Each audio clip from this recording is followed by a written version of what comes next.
Et c'est la fameuse musique du triporteur avec Darry Cole.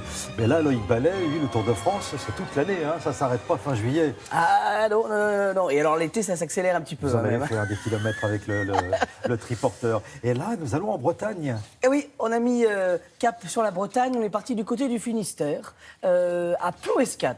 Et alors là, à Plouescat, pourquoi je suis allée là-bas? C'est parce que on va parler peut-être d'un autre film. Moi, ça m'a rappelé les vacances de Monsieur Hulot. Vous savez, la pension de famille, en fait. Cette idée où finalement, on vit tous ensemble, où de génération en génération, on passe dans cette même adresse. Bah, c'est un peu l'idée. Il en reste très peu des établissements de ce style-là. C'est-à-dire pension de famille. Bah, c'est-à-dire que oui, parce que maintenant, il y a les chambres d'hôtes qui ont pris le relais. Mais avant, on était dans une situation un peu intermédiaire. Là, c'est un hôtel, effectivement. Je crois qu'il y a 5-6 chambres, pas plus. Et il y a un restaurant. Et le tout sur la plage. Alors, ça fait 80 ans que cette famille, elle est sur cette plage à Plouescat. C'est assez incroyable. On est sur la côte des légendes, donc c'est une côte assez incroyable avec d'énormes blocs de rochers. L'été, on pourrait se croire presque aux Antilles ou aux Seychelles, tellement l'eau est d'un bleu incroyable. Et c'est ça qui est assez magique. Et puis le tout, bah, vous mangez, vous vivez tous au rythme. Voilà. Et puis vous avez Yvonne, de temps en temps, qui prend la cloche pour sonner pour le repas. Voilà. Et Marie-Yvonne, sa fille, qui est en cuisine, son fils qui est en salle. Bref, on a passé une petite journée et une petite soirée plutôt sympa. Regardez.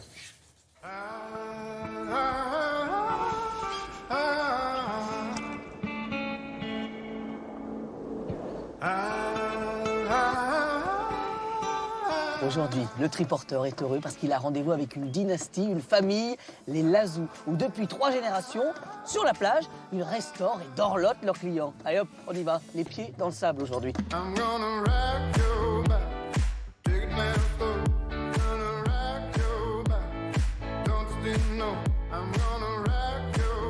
Et alors ici, il y a une personne incontournable qui est derrière le zinc depuis des années, c'est Yvonne. Et alors il y a des jours, elle est de bonne ou de mauvaise humeur. On va voir, allez, on y va. Votre famille est là depuis combien de temps ici? Ça fait plus de 70 ans. Ça fait plus de 70 Oui, ans. parce que c'est en 37. Ben, ça fait 80 ans. Ah oui, Ouais. d'accord. Bon, et ça veut dire qu'il y a de bonnes ondes là. Je pense, oui. Ouais. Oui, quelque part, oui.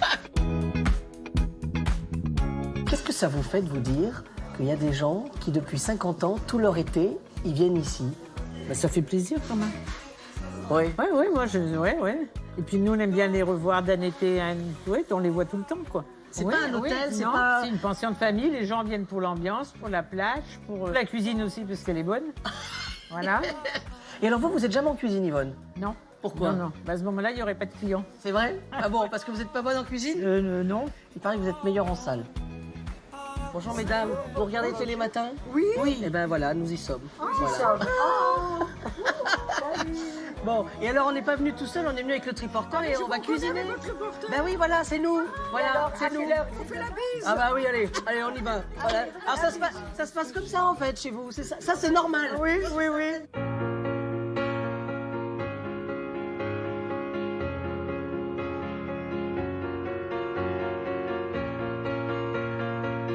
Et quand vient la nuit, sur le triporteur, nous allons cuisiner un kick à farce. Le tout en lumière. Ah bah oui, là, c'est Las Vegas. Hein. Normalement, Yvonne, on ne cuisine pas sur la plage. Non.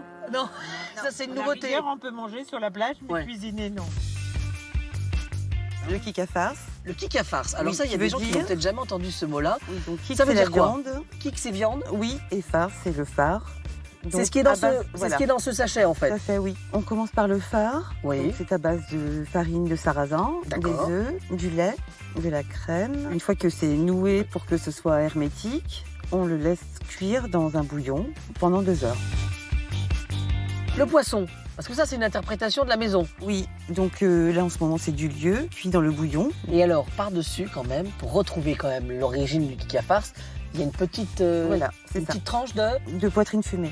Parce que le kick à farce, c'est avec du cochon normalement. Oui, Bah C'est oui. ça? Oui. Du jarret, du jarret. jarret, Bon, oui. donc comme ça, Bizarre, s'il y a une manif en terrasse, parce que le kick à farce n'est pas Voilà. un kick à farce, Ah oui. Jean-Michel peut justifier. Voilà. Il y a une tranche de là. Ah oui. Voilà. Yvonne, qu'est-ce qu'on fait là maintenant? Moi, je On rentre, parce qu'il fait on plie froid. la boutique? Oui. Ouais. Bon, déjà, merci Yvonne. Merci pour votre accueil. Parce que Elle nous a supportés pendant 1 jour et demi. C'est vrai qu'au départ, elle ne comprenait pas trop ce que...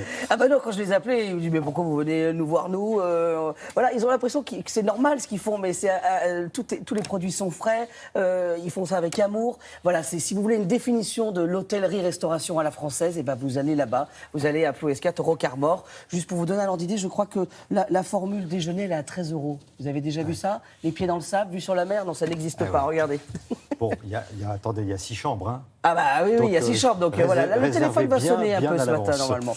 Merci beaucoup, Loïc. À plus tard, on passe à l'actualité de la vidéo à présent, avec Marie Mamjoglou, qui a choisi de vous proposer 3 titres, des films qui sont adaptés d'une pièce de théâtre ou d'un roman.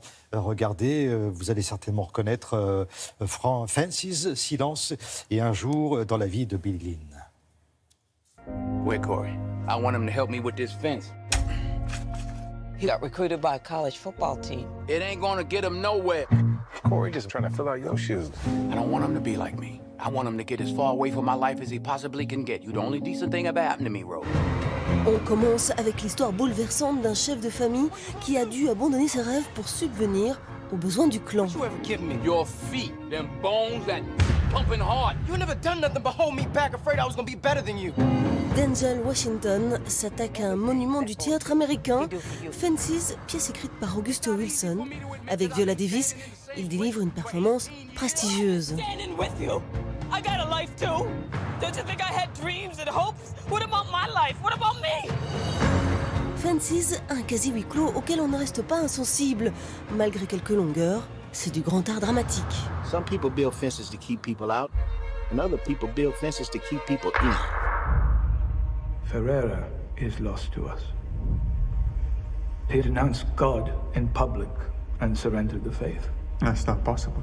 Father Ferreira risked his life to spread our faith all over Japan. Let's go find Father Ferreira. The moment you set foot in that country, you step into high danger. On continue avec le périple que font 2 pères jésuites dans le Japon du XVIIe siècle pour retrouver leur mentor disparu.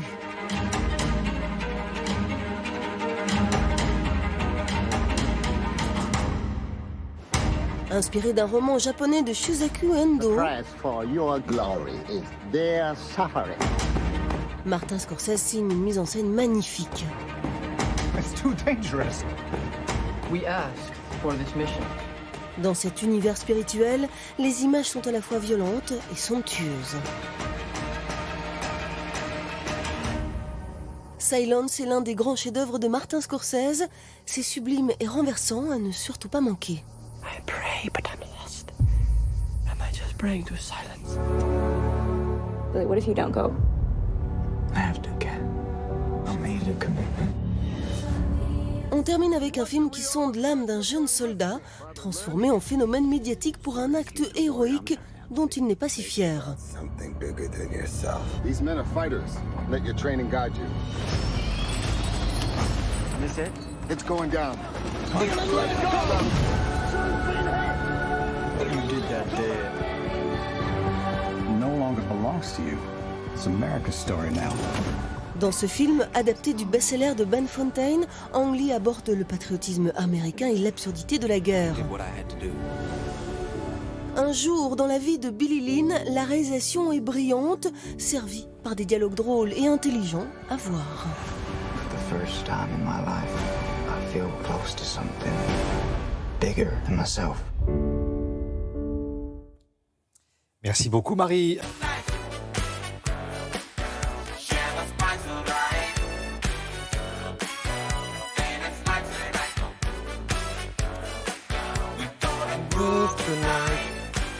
Alors, on va se mettre en forme pour essayer d'encourager nos bleus, nos bleuettes.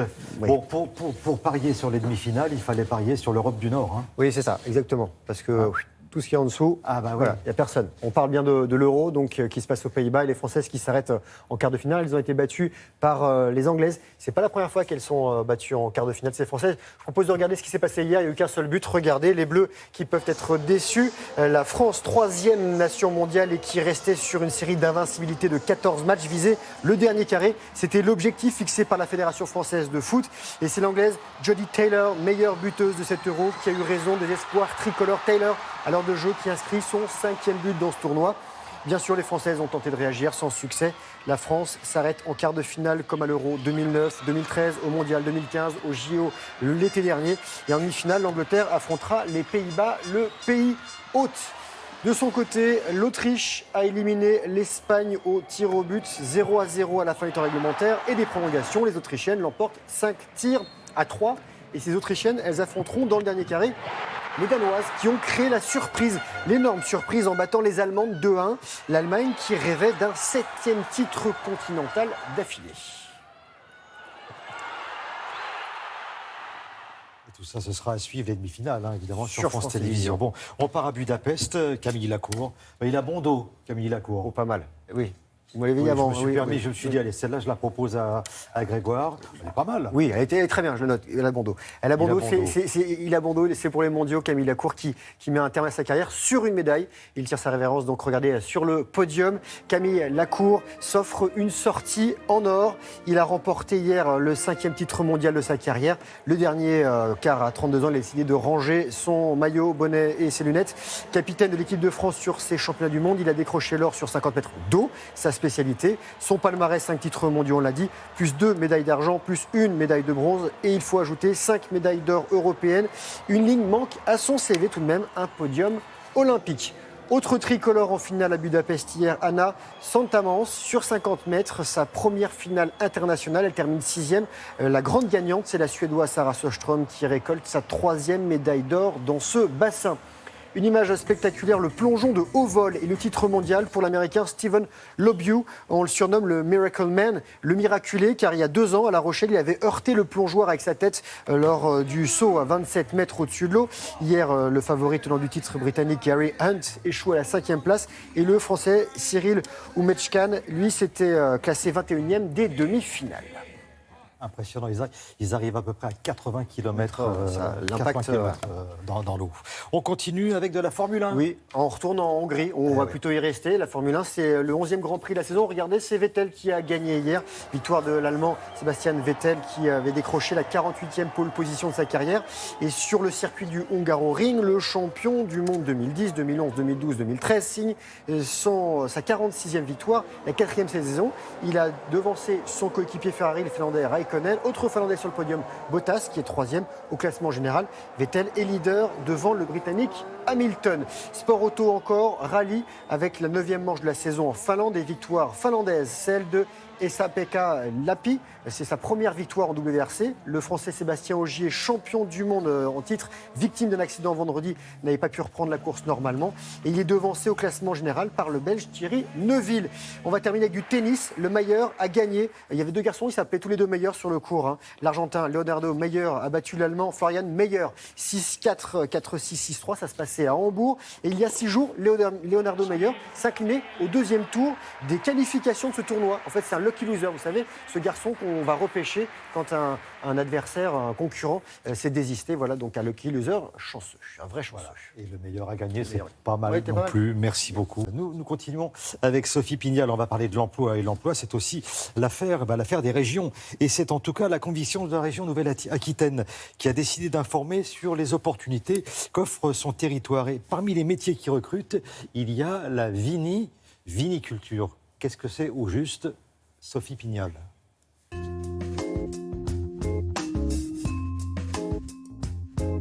Depuis plusieurs années, la région Nouvelle-Aquitaine fait la promotion des métiers qu'il est possible d'exercer sur son territoire. Ceci à travers des expositions interactives et itinérantes. L'idée du conseil régional à la création d'Aquitaine Cap Métiers, c'était bien de faire découvrir des métiers qui sont soit méconnus, soit totalement inconnus. Aquitaine Cap Métiers propose des expositions sur le terrain, mais également toute une palette de services qui permettent de compléter la formation. D'abord par un réseau d'espaces métiers qui ont été montés au niveau du territoire de l'ex-Aquitaine. Il y en a 35 sur le territoire. Alors du coup, tu ferais quoi maintenant ? Je sais pas du tout. En ce qui concerne l'emploi, nous proposons des rencontres avec des professionnels et avec des entreprises. Il y a un sens quand on tourne parce qu'on se retrouve un peu bloqué. Oui, je suis comme ça. Je vais commencer à me présenter. Donc je m'appelle Philippe Archambault. Je suis viticulteur depuis 1980, donc ça C'est pas très vieux, mais ça commence à dater quand même. On exploite 75 hectares de vignes. Parmi les secteurs représentatifs de la région, la viticulture. La vitiviniculture en région Nouvelle-Aquitaine se porte relativement bien aujourd'hui, malgré l'épisode de gel que l'on a connu fin avril, début mai, où on a des parcelles sur la Gironde, les Charentes, la Dordogne qui ont été gelées. Dans le domaine de la vitiviniculture, nous proposons un mercredi des métiers, le premier mercredi de chaque mois, est consacré à une visite d'exposition plus une rencontre avec des professionnels. Il y a donc deux parties à notre activité. Il y a la partie production, transformation, et puis après il y a la partie commercialisation, distribution, donc avec un marché à l'export et un marché français. On a des emplois en continu, on a des emplois saisonniers et on a besoin de renforcer les équipes pour les vendanges manuelles. Et puis pour les travaux hivernaux, par exemple, la taille de la vigne, où on coupe les bois de l'année passée, on a besoin de renforcer les équipes pendant une période de 4 à 6 mois de l'année, du mois de novembre jusqu'au mois de mars. Les gens ne pensent pas que forcément, dans ce paysage, il y a de l'activité humaine, il y a des postes de travail sur lesquels on peut se réaliser, on peut se former pour devenir permanent, pour travailler pleinement à l'année en CDI temps plein. Et le travail qu'on initie avec nos partenaires, Aquitaine Cap Métiers par exemple, c'est justement d'informer et de promouvoir ces métiers-là pour expliquer aux gens que localement, à côté de chez eux, ils ont la possibilité de trouver à la fois des métiers, des formations, des emplois et des rémunérations dignes qui leur permettent de vivre là où ils ont décidé d'habiter et de vivre. Ces expositions itinérantes sont en accès libre. Elles s'adressent aux jeunes et aux personnes en reconversion professionnelle.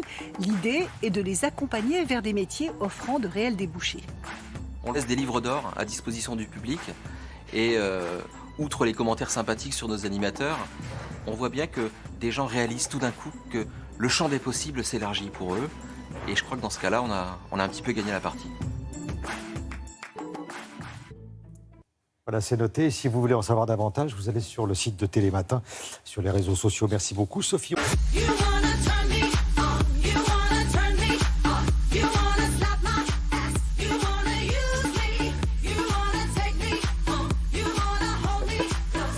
Bon, je ne sais pas s'il y a quelques étudiants qui nous regardent, là, qui viennent de passer le bac, mais ça devrait vous intéresser, messieurs ou mesdemoiselles. On va parler de rattrapage, de séances de rattrapage. Il y en a que ça concerne. Hein. Alors, si vous voulez vous détendre, vous allez voir ce film, Charlotte. Qui est le deuxième film de Tristan Seguela. Tristan Seguela, en 2013, il avait réalisé une comédie qui s'appelait 16 ans ou presque, dont on avait parlé ici, qui avait connu un bel accueil critique. C'est un teen movie, hein, c'est de l'humour décomplexé, ce sont des films pour ados. Dans ce film-là, dans 16 ans ou presque, Laurent Lafitte, qui était un avocat très sérieux et philosophe aussi, souffrait d'un syndrome rare de puberté tardive. Concrètement, le type se tapait une énorme crise d'ado à 40 ans, avec poussée d'acné et tout ce qui va avec. Cette fois-ci, il est question du bac. Certains l'ont avec mention, comme c'est le cas pour vous et moi, Thierry, mention très bien, n'est-ce pas ? Certains l'ont tout court, certains ne l'ont pas et certains doivent le passer au rattrapage, c'est-à-dire à l'oral pour rattraper certains points. C'est le cas de Guillaume dans le film, un bachelier qui vient d'apprendre qu'il est recalé et qu'il n'a plus qu'un week-end pour réviser à fond parce qu'il a son oral le lundi. Le problème, c'est que Guillaume avait prévu avec tous ses petits copains lycéens, sa bande de potes, de partir dans un grand festival de musique électro pour fêter leur victoire au bac. Oui. Guillaume est recalé, mais Guillaume est le seul à avoir son permis. Il se fait convaincre par ses copains de ne rien dire à ses parents, c'est-à-dire « Oui, papa, maman, super, j'ai eu mon bac », d'emmener tous ses copains.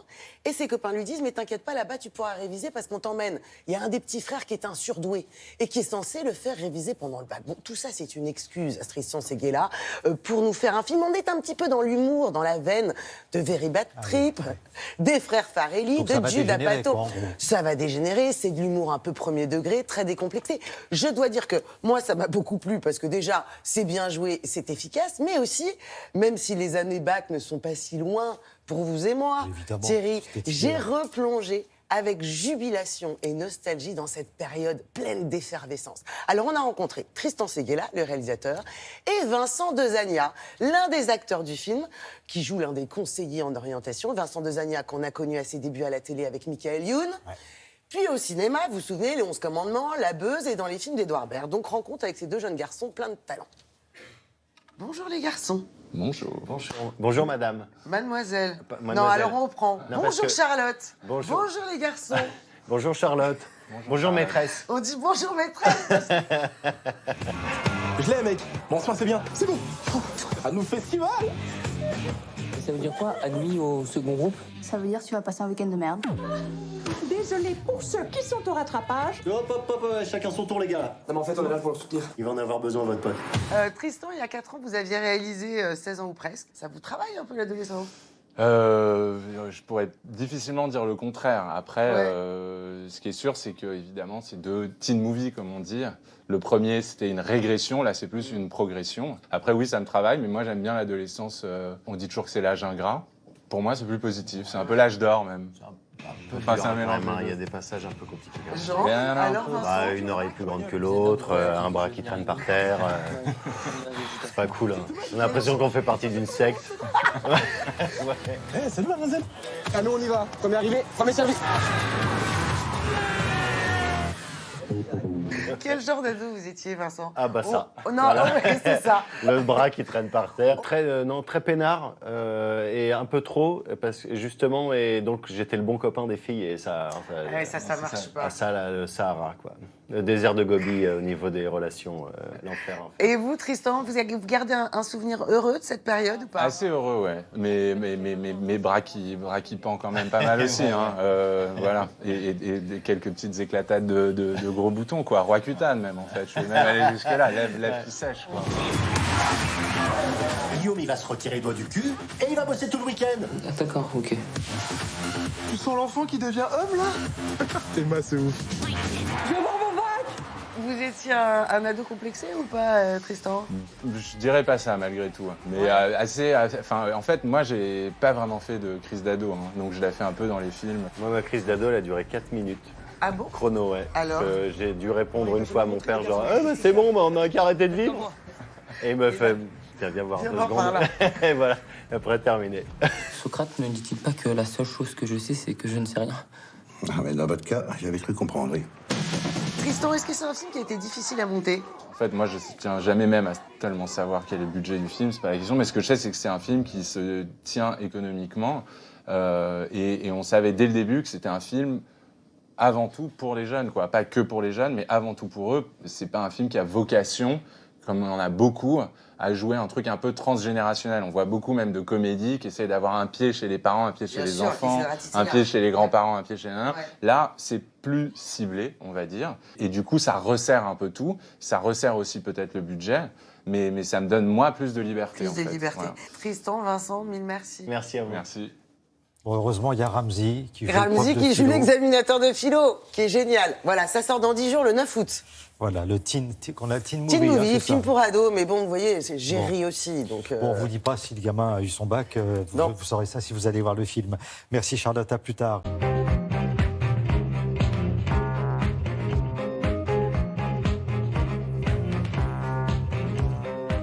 Je n'ai bu que du café. En plus, elle était là, l'affiche. Ah oui. Revue de presse, Frédéric Vion. C'est quand même. J'étais là aussi. On ne peut pas se tromper. De quoi est-ce qu'on parle ce matin dans la presse? À part la victoire de Camille Lacour hier au championnat du monde, article que vous trouverez dans plusieurs journaux. Regardez, là, je vous ai mis la une de l'Équipe et celle du Figaro. À part ça, donc, il n'y a pas trop de quoi se réjouir dans la presse de ce matin. C'est le journal L'Opinion qui annonce la couleur. Que va-t-il se passer en France? On va voir l'Opinion. Que va-t-il se passer en France à la rentrée? Quel est le programme économique d'Emmanuel Macron?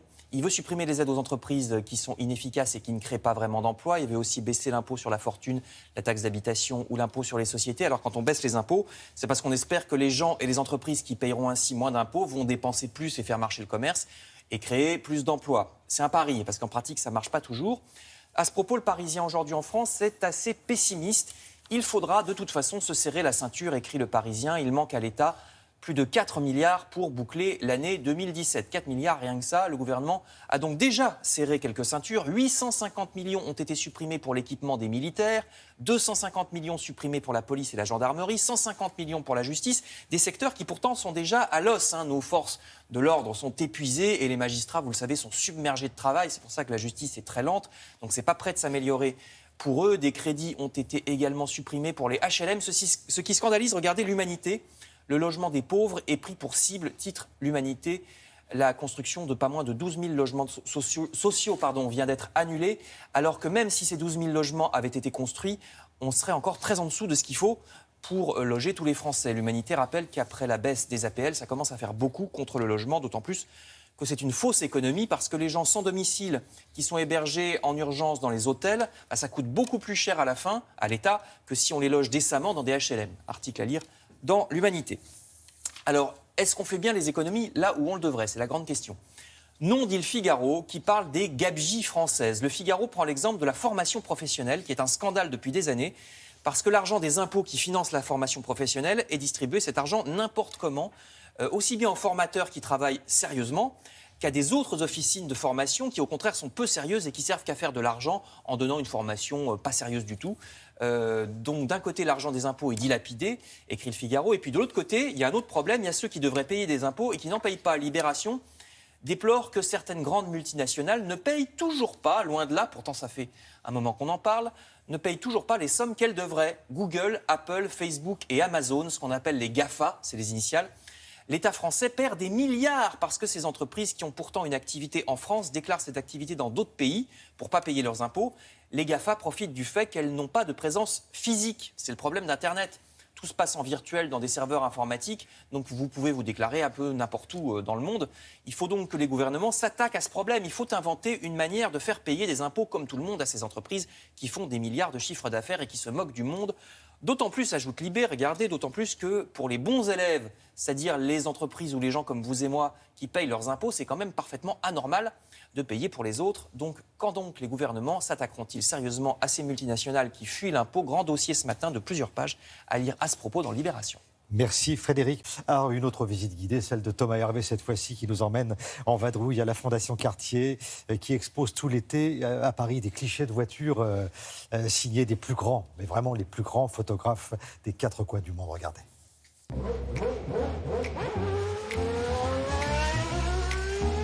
On ouvre la voie tout de suite avec les vieilles photographies de Jacques-Henri Lartigue, 1912, et une photo complètement loupée, celle-ci. C'est difficile de saisir le mouvement de l'auto avec les techniques photographiques de 1912. Regardez, la roue, elle est complètement de travers, les spectateurs sont flous. Donc à l'époque, tout le monde dit cette photo est ratée. Mais en fait, c'est justement toute cette déformation qui donne l'impression du mouvement.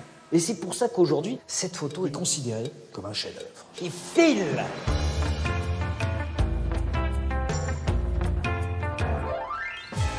Alors bien entendu, des photos de voitures américaines, il y en a plein ici, parce que la voiture américaine, c'est le symbole de la réussite. À tel point que dans les années 20, jusque dans les années 70, les Chinois adorent se faire photographier au volant d'une voiture américaine. Alors bien sûr, ils n'avaient pas de voiture américaine, surtout dans les années 20. Mais dans les studios, il y avait des maquettes, voilà, des imitations. Et ça donnait ces espèces de photos où on voit la Jeep, il y a même des voitures françaises. Hein. Vous avez des Renault, vous avez la Mercedes. Oui, parce que ça, c'est pas américain, mais c'est très prestigieux. Attention, c'est une Mercedes, mais chinoise, hein, forcément. Un peu revisité.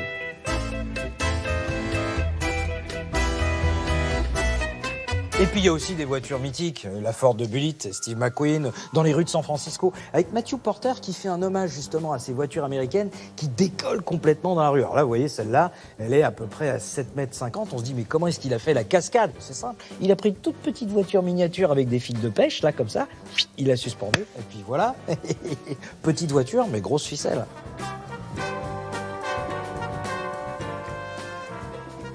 Dis donc, c'est pas bien de regarder sous les jupes.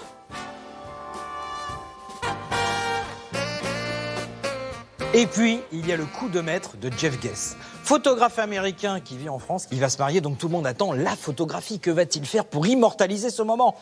Il a une idée de génie, se fait flasher au volant de sa voiture avec sa femme.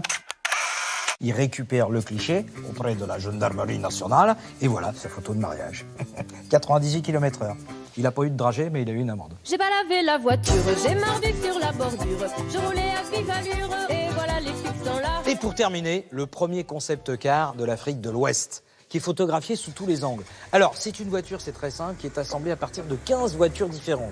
Vous avez un bout de dépanneuse, vous avez un bout de taxi, vous avez des bouts de berline, vous avez un peu tout. Alors ça donne cette voiture à l'aérodynamisme un peu particulier, mais ce qu'elle a d'extraordinaire, c'est que vous pouvez prendre n'importe quelle pièce détachée et vous pouvez la réparer très facilement. C'est d'ailleurs pour ça qu'on l'a appelée la Turtle One, la tortue, parce qu'au Ghana, la tortue, elle est lente, mais elle est résistante.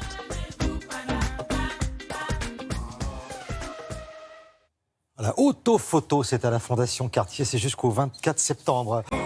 Du lac, ton cœur sur mon corps qui respire.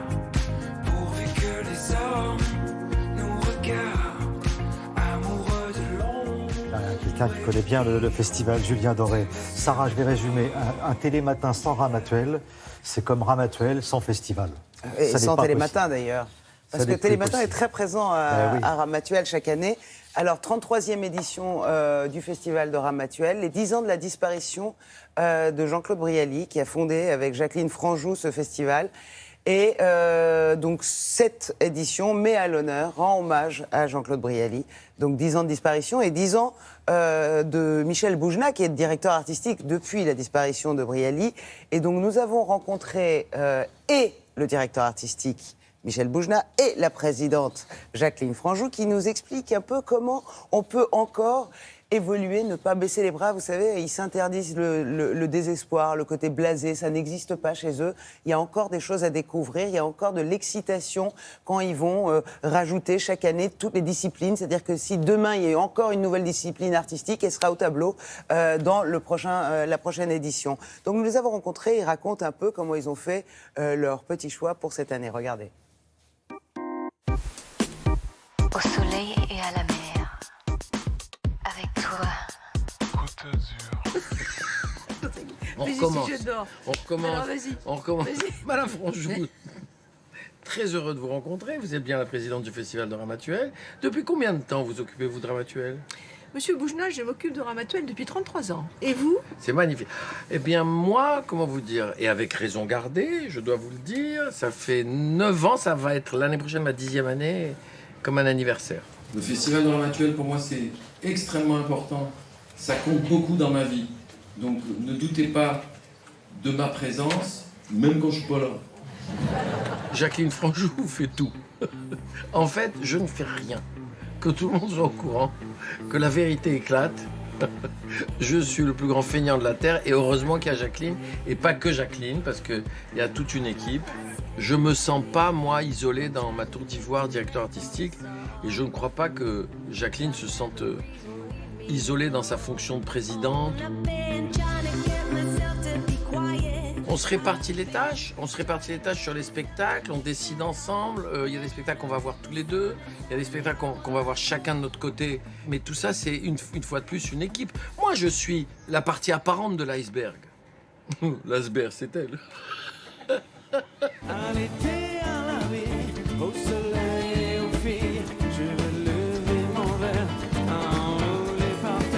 On essaye d'inventer quelque chose chaque année. Michel a créé vraiment Rire à Ramatuelle, je veux dire, qui est une signature de Michel Boujna et qui est très très important. C'est la voisine. À ton âge? Ouais, il n'y a pas d'âge pour flirter. Et donc là, tu vas me faire croire que vous couchez pas ensemble? Si, c'est un flirt. On avait dit tous les deux, on veut faire un festival festif. Ce qui est assez étonnant à Ramatuelle, c'est la proximité qu'ont les artistes avec les spectateurs. Quand on est sur scène et qu'on reçoit les coussins, on a tout le ciel devant nous, le public et les coussins qui volent. C'est sublime. Je suis fier de toi. Franchement, le spectacle, à part 2-3 facilités dont tu pourrais aisément te passer, c'est plutôt de bonne facture. On a envie, ça paraît peut-être banal de dire ça, mais de rendre les gens heureux. Le mot qui résumerait le mieux Ramatuelle pour moi, l'éclectisme et le kiff de l'éclectisme. Le kiff de l'éclectisme. Le kiff de l'éclectisme. C'est un mot spécial que je viens d'inventer. Voilà. C'est incroyable, 33e année du Festival de Ramatuelle qui ne cesse d'évoluer. Il y a toujours une programmation incroyable. Le lancer Oui, maintenant de coussins. des jeunes talents. Alors, il y a beaucoup de jeunes talents. Ça, c'est vraiment le truc de Boujna. Il va chercher les jeunes talents. Il y a des chanteurs. Il y a donc, comme je vous disais, les nouvelles disciplines à chaque fois qui se rajoutent. Et il y a aussi maintenant, parce que ça, c'est le Festival de Ramatuelle, c'est du 1er au 11 août. 3 jours avant le début, ils ont créé les Nuits classiques. Donc, juste avant, pendant 3 jours, il y a de la musique classique aussi maintenant. Voilà, donc 1200 places. Tout le monde veut en être. Si vous êtes dans le coin et que vous n'allez pas au Festival de Ramatuelle, vous passez un peu à côté de la culture, quoi. Vous êtes sur l'itinéraire bis, il y a la culture, puis il y a vous. Donc si vous êtes dans le coin, n'hésitez pas, Festival de Ramatiel jusqu'au 11 août, voilà. Voilà, et si vous êtes très très heureux et que vous voulez jeter un coussin, Ouais. c'est pas un frisbee. Ouais. Faites attention. Pas comme ça, pas allez-y dans doucement. ce sens-là. Parfois, il y a Oui, des parce qu'il y a eu surprises. des petits accidents. Donc on jette le coussin gentiment, avec amour, quoi. Merci beaucoup, Sarah.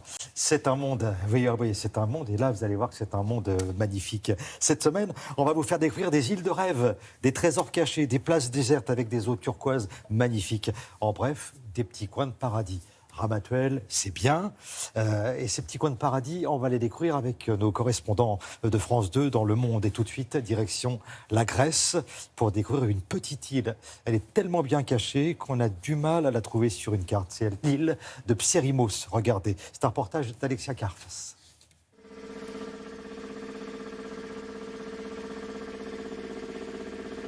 Il est 7 h du matin, le jour se lève à peine et c'est déjà l'heure de la pêche pour Yorgos. Car ses proies sont matinales, ce sont les poulpes. Et la pêche est bonne aujourd'hui.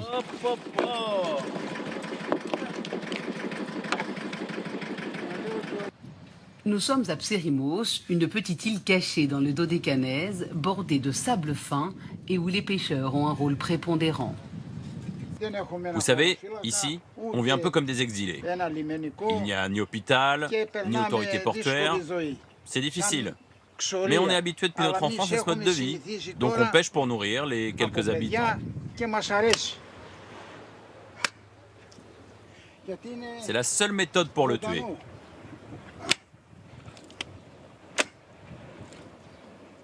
Parce que sinon, à la cuisson, ce ne sera pas bon.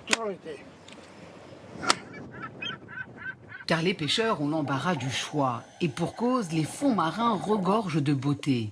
Poissons, crustacés uniques, fossiles et, selon les experts, des richesses minérales encore non exploitées.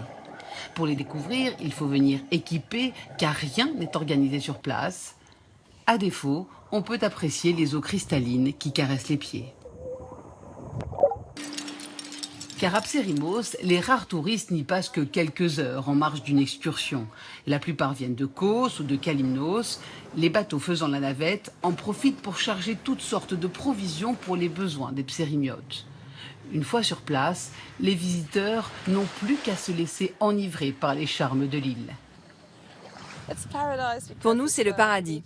On a les pieds dans l'eau, il n'y a pas beaucoup de touristes. On n'est pas obligé de se battre pour une place sur la plage. On n'a pas à partager la plage avec d'autres. C'est si calme et paisible. Mais Psérimos, c'est aussi la terre, celle qui offre des richesses naturelles à ses habitants. Certains en offrent même aux touristes, moyennant quelques euros. Il y a de la sauge, du romarin, du laurier, de la camomille et de l'origan. Ces herbes toutes fraîches sont idéales pour relever la cuisine locale, mais aussi le poulpe tout juste sorti de l'eau. Peut-être qu'il était vivant il y a quelques heures, mais c'est tellement bon une fois passé par ma poêle. On en raffole. De quoi éveiller les papilles pour déguster un bon repas avant de se laisser bercer par les grillons pour la sieste de l'après-midi. Pourquoi pas sur le sable? Voilà, l'île de Psérimos, magnifique. Je ne m'explique pas les symptômes que voilà. Je suis pris par une douceur qui ne me ressemble pas. Julien Clerc, si, voilà, ça se soigne, hein, tout ça. Ça s'explique. Et c'est ce que va faire Richard tout cet été. Comme chaque année d'ailleurs, on va rendre hommage aux hôpitaux, c'est ça? Aux hôpitaux qui s'adaptent aux patients. Aux patients, à la saisonnalité. Il y a certains hôpitaux qui ouvrent des services, qui développent d'autres services, justement pour répondre à la demande des patients. Et ce matin, on va commencer cette série par l'hôpital, par Oléron, par l'île d'Oléron, puisque là-bas, il y a, pendant les mois de juillet et août, un centre de dialyse qui s'intéresse plus particulièrement aux vacanciers. L'idée, c'est de permettre à des gens qui sont obligés de faire des séances de dialyse, 3 fois par semaine, à raison de 5 heures, pour épurer le sang que les reins n'arrivent plus à faire. Et c'est comme la dialyse est comme un rein artificiel, et bien à la fois d'être traités, mais aussi de pouvoir prendre leurs vacances dans ce lieu, sur cette île d'Oléron. Cette structure de dialyse a été créée par le chef de service de néphrologie, de spécialistes des reins de l'hôpital de La Rochelle. Et aujourd'hui, ça se développe. Et vraiment, c'est quelque chose qui correspond à la vocation des hôpitaux, c'est essayer de répondre au mieux aux patients et à leurs besoins, en l'occurrence, à prendre des vacances. Je vous propose tout de suite de voir justement comment ça se passe et pourquoi ça va se développer.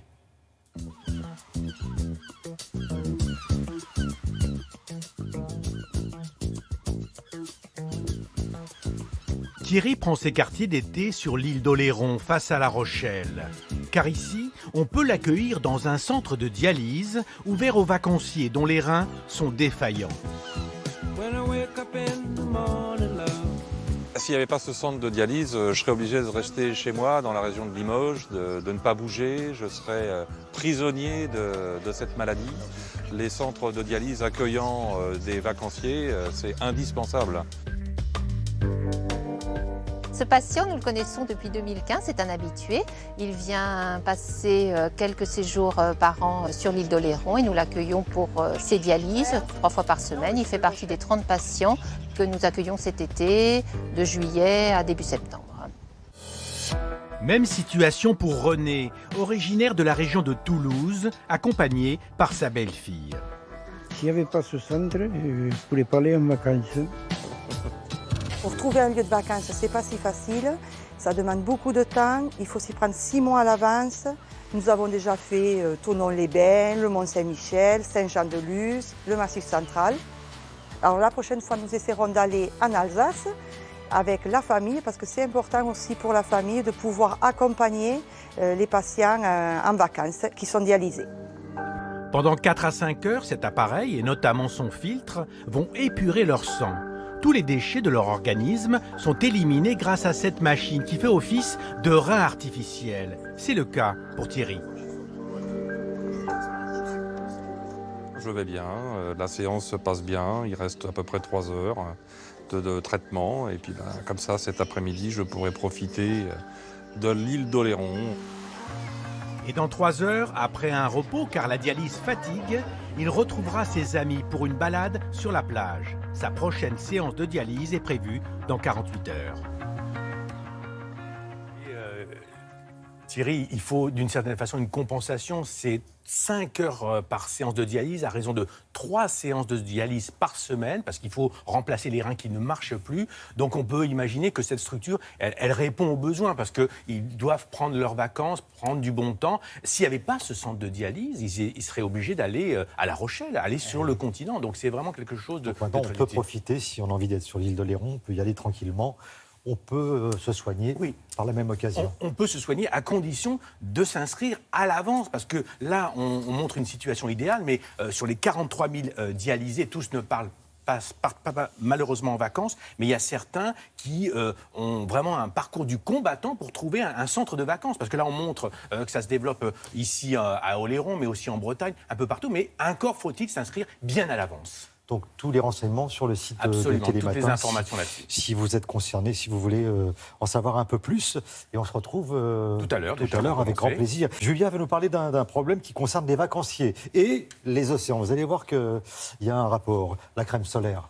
Ah oui, exactement. On a un réflexe assez sain et assez utile. On se pose au soleil et puis on va se badigeonner de crème pour se protéger, c'est normal, avant d'aller plonger dans l'eau. Et par contre, les conséquences de ce geste, c'est que le premier polluant chimique aujourd'hui, en été, c'est la crème solaire, néfaste pour les espèces marines et les espèces végétales.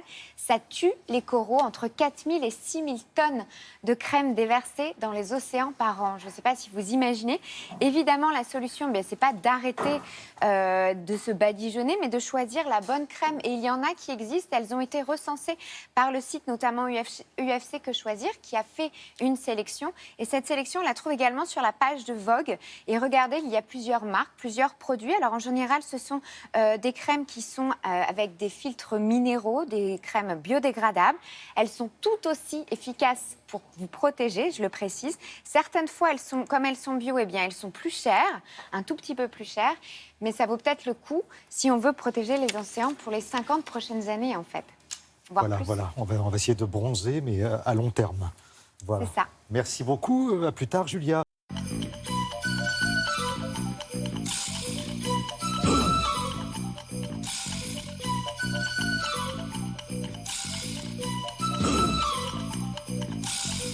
j'ai reconnu la musique d'un c'est feuilleton. Mythique. Daktari. Ça voulait dire docteur, hein, Daktari. Ouais. Natacha Harry avec nous pour parler évidemment faune. Et j'ai envie de commencer par vous dire que la sauvegarde des animaux, elle passera par la jeunesse. C'est par là que ça passera. Ce sont effectivement les enfants d'aujourd'hui qui seront les protecteurs de demain. Alors, une récente étude qui a été publiée par plusieurs scientifiques de divers pays du monde a été rendue publique là, il y a quelques jours. Et vraiment, elle est très alarmiste par rapport à l'état de la biodiversité dans le monde. Aujourd'hui, les espèces disparaissent 100 fois plus vite que la normale. Les experts s'accordent à dire qu'on est peut-être face à la 6e extinction des espèces. Donc c'est vraiment une situation absolument dramatique. Alors si on met un petit peu de côté cette vision très dramatique des choses, il faut aussi se dire qu'est-ce que l'on peut faire, nous, à notre niveau, à notre échelle. Eh bien, les parcs zoologiques commencent à s'emparer de plus en plus de ce rôle pédagogique vis-à-vis des gens et notamment vis-à-vis des enfants pour essayer justement de leur faire comprendre pourquoi il est important de préserver l'ensemble des espèces animales sur la planète et puis de quelle manière on peut arriver à le faire, chacun d'entre nous, en fonction des produits que l'on achète, de nos gestes du quotidien. Alors le zoo d'Amnéville, qui est situé en Moselle, pas très loin de Metz, a eu une idée très intéressante. Il propose une activité qui s'appelle la Junior Academy. Cette activité, elle est destinée aux enfants qui ont entre 7 et 14 ans. Et pendant une journée ou une demi-journée selon le programme, les enfants vont être accompagnés par une animatrice. Ils vont bien sûr découvrir les coulisses des zoos, aller là où les grandes personnes ne vont jamais, là où le public ne va pas. Et puis surtout, ils vont être sensibilisés à ces menaces qui pèsent sur les espèces animales. Donc on se rend tout de suite aux zoo d'Amnéville pour découvrir tout ça. Vous allez voir, ils sont ravis.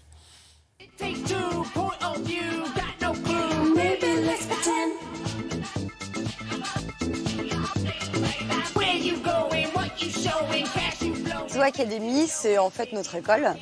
On accueille des enfants à partir de 7 ans et on leur fait découvrir les métiers du zoo, bien sûr. On a surtout un rôle très important de sensibilisation et de conservation des espèces. Il ne faut pas oublier que les enfants sont les futurs protecteurs des animaux de demain et on essaye le plus rapidement possible de leur expliquer le rôle des zoos, bien sûr, et leur importance dans la préservation des espèces menacées et bien entendu d'expliquer aux enfants les mécanismes qui font que les animaux disparaissent aujourd'hui à toute vitesse.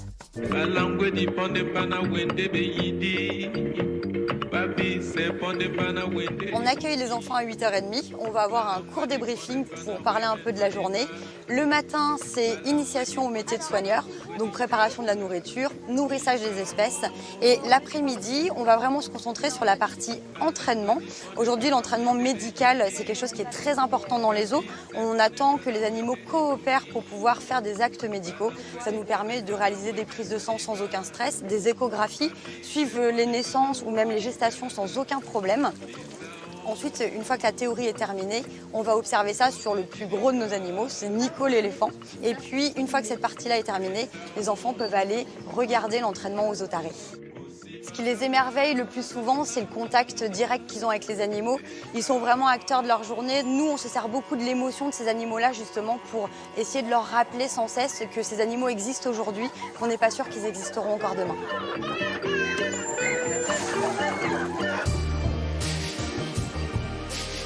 Est-ce que vous savez si le gorille est un animal menacé? Oui. Bon, déjà, premier indice, c'est qu'il vit dans un zoo. Et comme on a dit qu'on présentait des espèces menacées, il est menacé. Les gorilles vivent dans la forêt, donc ils vivent dans la jungle, qui est une forêt humide. Et du coup, quand il n'y a plus de jungle, ils vont vivre où, les gorilles? Ben voilà, ils n'ont plus d'habitat. Du coup, pour protéger un gorille en premier, il faut protéger l'habitat naturel. Parce que sans habitat naturel, et c'est valable pour tous les animaux, c'est absolument impossible de protéger les espèces. Ils ont besoin d'un milieu pour vivre. D'accord? Ça, c'est un problème qu'on a avec beaucoup d'animaux.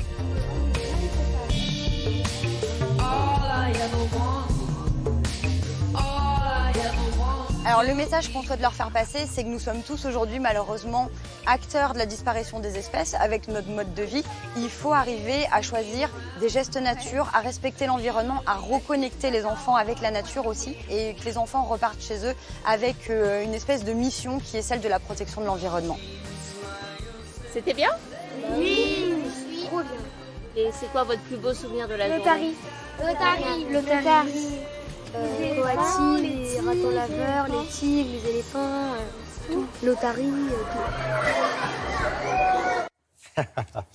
Ça, c'est formidable, parce que d'abord, les enfants ne sont plus des spectateurs lambda avec leurs parents. Là, ils sont vraiment seuls avec, je sais pas, un éducateur ou une éducatrice. Oui, avec une animatrice, exactement. C'est vraiment un moment privilégié pour les enfants. Et puis, c'est aussi une manière différente d'appréhender les parcs zoologiques qui sont aujourd'hui en pleine mutation. Les gens ont de moins en moins envie d'aller voir des spectacles purs et durs. Ils veulent qu'on leur apporte des informations. Ils veulent comprendre toute la vie des animaux. Et ça, c'est une jolie manière de le faire. Ouais, il est plus que temps d'agir. Et là, autant qu'on était au zoo d'Amnéville. Zoo d'Amnéville. Merci, à plus tard, Natacha. Merci beaucoup. Qu'est-ce qu'on fait maintenant? On va s'offrir un petit best-of. Ça vous dirait, ça? C'est Alex Jaffray qui vous propose ça. Ah oui. On continue en musique. Et ce matin, donc, nouvel épisode du best-of de ces leçons musicales avec en prime quelques bêtisiers. Et attention, tout ça, ça n'a jamais été diffusé jusqu'à présent. Exclu, Alex, c'est à toi.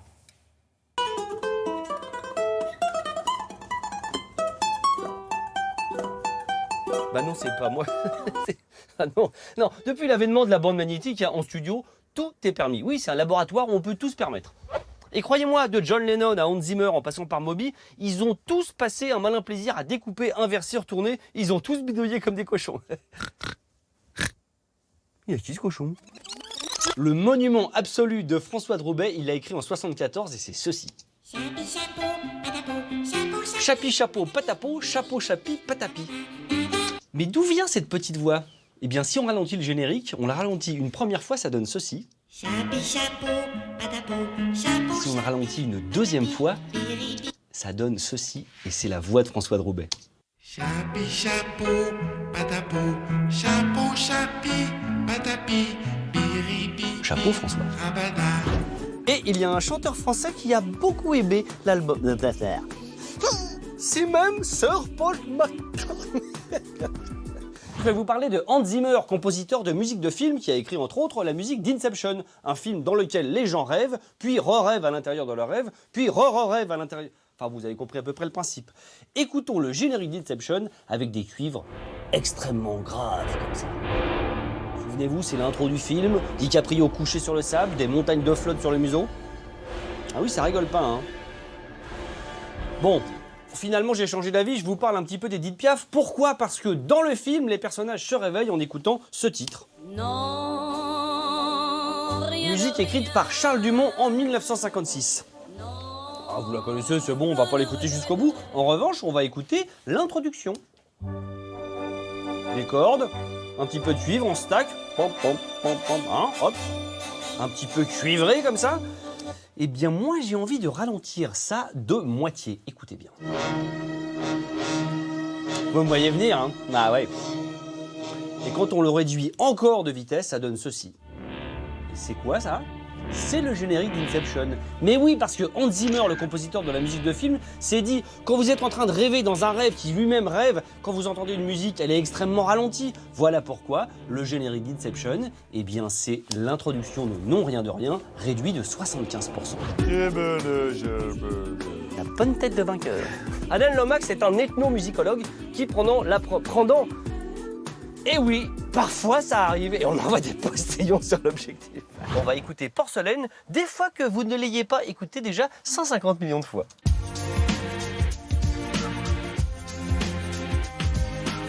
C'est bon, vous l'avez dans l'oreille? Hop, direction Ernest Gold avec la musique d'Exodus. Écoutez, ce sont des traits de cordes comme ça, avec violon, alto et cello, violoncelle, ça donne ceci. Bien net. Vous ne me voyez pas venir. On prend ces cordes, on les met à l'envers et ça donne quoi? Eh oui, le fond de sauce de Moby, c'est ça. Et si jamais vous aviez un mini doute, ce qui me ferait un petit peu de peine, mais bon, ça arrive parfois, hein, je vous ai mis Moby et Ernest Gold. Ça donne quoi? Ça donne ceci. Moby et Gold.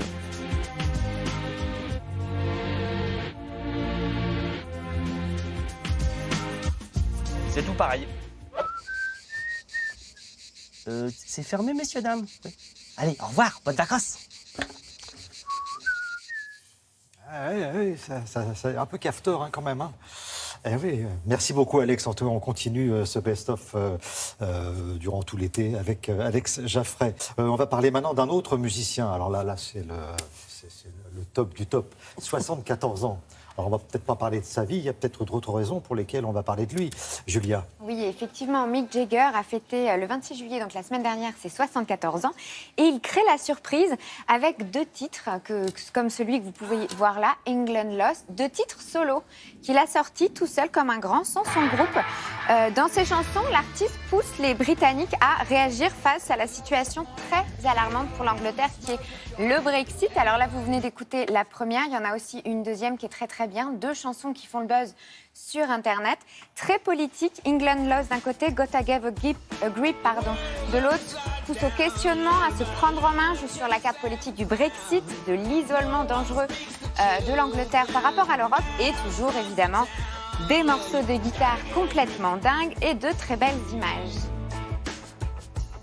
74 ans et on attend le prochain album original cet automne. Des Rolling Stones, vous vous rendez compte? Voilà. Bon, et nous continuons ce bloc-notes artistique et culturel avec Laurence Beauvillard. On va découvrir une nouvelle sorte de méditation, voilà, simplifiée, qui fait l'objet d'un ouvrage paru en janvier et dont plus de 60 000 exemplaires ont déjà été vendus, traduits dans 10 langues. Donc ça doit être quand même assez passionnant. Laurence. Lorsque l'on parle méditation, on pense sérénité, calme, concentration. Mais dans la vraie vie, ce n'est pas toujours compatible. Une nouvelle sorte de méditation simplifiée est aujourd'hui proposée. Basée sur un principe simple, fichez-vous la paix. On voudrait être au bord de la plage, avec des palmiers, le bruit de la mer. Et non, on a le bruit de la ville, on a plein de gens qui vont et qui viennent. Et bien juste, c'est l'idéal. Parce que le meilleur endroit pour se foutre la paix, c'est là où on est. Et c'est maintenant. Et donc on peut juste se foutre la paix. C'est très simple, on prend juste un petit moment, on s'arrête, on fait rien. Juste pendant quelques secondes, on fait rien. Et quand on fait rien, on se rend compte qu'il se passe des tas de choses auxquelles on ne faisait pas attention, parce qu'on était pris comme dans un tunnel, à courir pour ce qu'on a à faire. Là, on s'arrête et on entend. Et c'est étonnant le monde qu'on entend. On entend des gens. On entend un bruit lointain. Et juste en écoutant tout ce qu'on entend, ça nous pose. Ça peut prendre 3 secondes, 10 secondes, 15 secondes. Ça n'a aucune importance. C'est juste se faire ce mouvement-là. Là, j'arrête un moment. Mes grands-parents, ils regardaient le feu de cheminée le soir. Ils n'avaient pas l'impression de faire un truc bizarre. Et aujourd'hui, quand nous s'autorise-t-on soi-même à rester pendant quelques minutes, à juste être, à juste s'autoriser à être.